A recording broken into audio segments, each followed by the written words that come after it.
Perkenalkan, nama saya Novi Fitriasari dari kelompok 4. Jadi saya bakal mempresentasikan jawaban dari kelompok 1. Perkenalkan, nama saya Naysila Fianisa Putri dari kelompok 1. Saya akan mempresentasikan jawaban dari kelompok 4.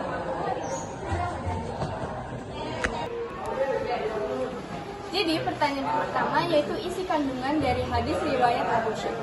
Hadis ini tuh mengajarkan kita untuk selalu berpikir kritis dan positif dengan memahami bahwa segala sesuatu adalah milik Allah Subhanahu wa taala serta menggunakan akal dan pikiran dengan bijak dalam batas yang telah ditentukan supaya tidak sesat dan semakin dekat kepada Allah Subhanahu wa taala. Yang kedua yaitu sikap yang benar dalam menuntut ilmu sesuai dengan surah Ar-Rahman ayat 33. Yang pertama yaitu rendah hati, yaitu mengakui di keterbatasan diri di hadapan Allah. Yang kedua ikhlas, yaitu niatkan menuntut ilmu hanya karena Allah. Yang ketiga berkesinambungan, yaitu menuntut ilmu sepanjang hayat. Dan yang terakhir yaitu bermanfaat, yaitu mengamalkan ilmu yang dimiliki untuk kebaikan sesama.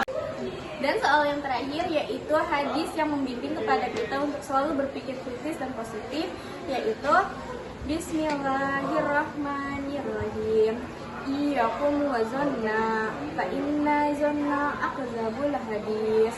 Yang artinya, janganlah oleh kalian berprasangka karena prasangka adalah sedusta-dustanya ucapan. Hadis riwayat Bukhari dan Muslim. Hadis ini tuh mengajarkan kita agar tidak seuzon atau berprasangka, serta mendorong untuk berpikiran jernih, logis, dan mencari bukti sebelum menilai sesuatu. Apa saja adab dan etika dakwah yang harus diperhatikan ketika berdakwah? Yang pertama ada dakwah dengan hikmah, yaitu menggunakan ucapan yang jelas, tegas, dan bijaksana. Yang kedua, dakwah dengan muizatul hasanah, yaitu berdakwah dengan nasihat yang baik. Yang ketiga, dakwah dengan mujadalah, yaitu menggunakan diskusi dan tukar pikiran. Dan yang terakhir adalah dakwah dengan teladan yang baik, yaitu uswatun hasanah. Jelaskan isi kandungan dari Quran Surat Al-An'am ayat 48 dan Quran Surat Al-Kahfi ayat 57. Quran Surat Al-An'am ayat 48 menjelaskan bahwa Rasulullah diutus untuk menyebarkan kabar gembira serta peringatan. Barang siapa yang beriman dan beramal soleh, maka ia tidak akan ada rasa takut dan rasa sedih bagi mereka. Sementara Quran Surat Al-Kahfi ayat 57 menjelaskan bahwa barang siapa yang berpaling dari Allah Subhanahu wa taala serta seseorang yang melupakan perbuatan buruknya, maka hatinya akan ditutup serta telinganya akan disumbat dan ia tidak akan mendapatkan petunjuk dari Allah Subhanahu wa taala. Untuk soal nomor 3 yaitu ada 3 jenis dakwah. Dakwah apa saja itu? Yang pertama, dakwah sebelum sholat, yaitu dakwah seperti sholat Jumat.